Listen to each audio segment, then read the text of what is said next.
This is Jack Fishman behind the camera speaking with music director Sebastian about the 2011-2012 season. In March, you're doing a program called The Sea. It'll feature Wagner's Overture to the Flying Dutchman, Britain's 4 sea interludes, and the big work is La Mer, The Sea by Debussy. And this is an important anniversary. Tell us about how you selected this work.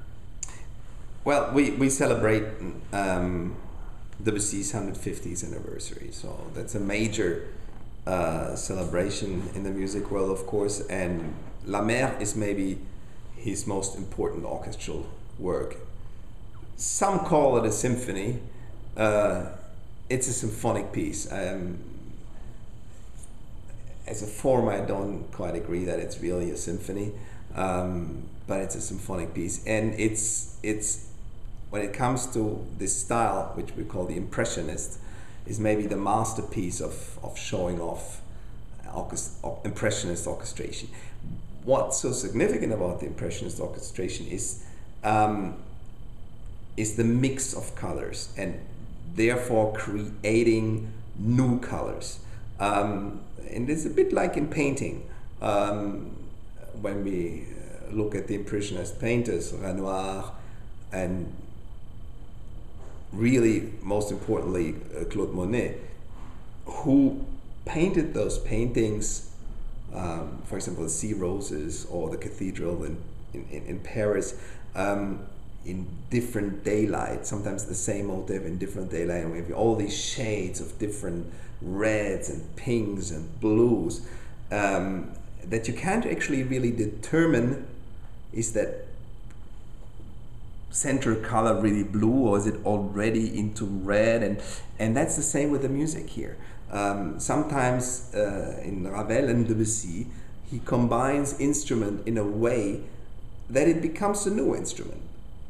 You can't really tell, is this main color here the violin, or is it the English horn, or is it the high tessitura of a trumpet that kicks in with a sordino?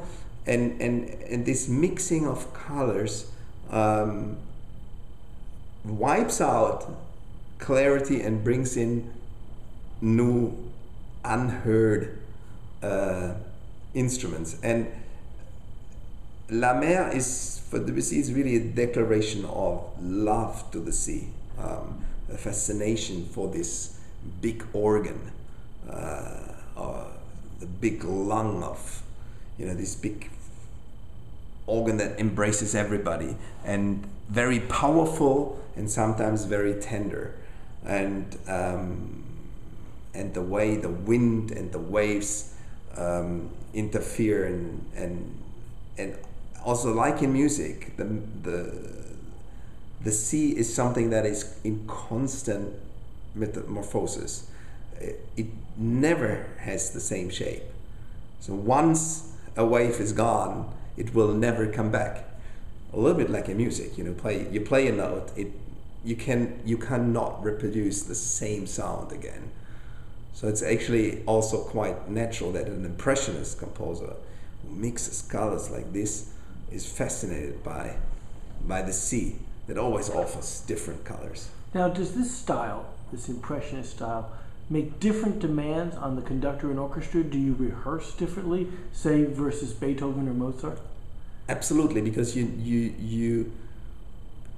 some things have to be less defined in terms of playing. You have to use a different way of, for example, for the strings, your bow stroke has to change. Sometimes your pressure has to be much less than in a Beethoven symphony, where you use a maximum, sometimes a maximum of bow pressure.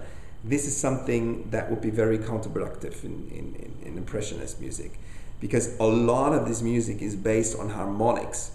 It's not only the actual note that sounds, but what we call the harmonics, all the other notes in the harmonic range that also ring when you play a note. When you sing one note, a lot of other notes ring as well.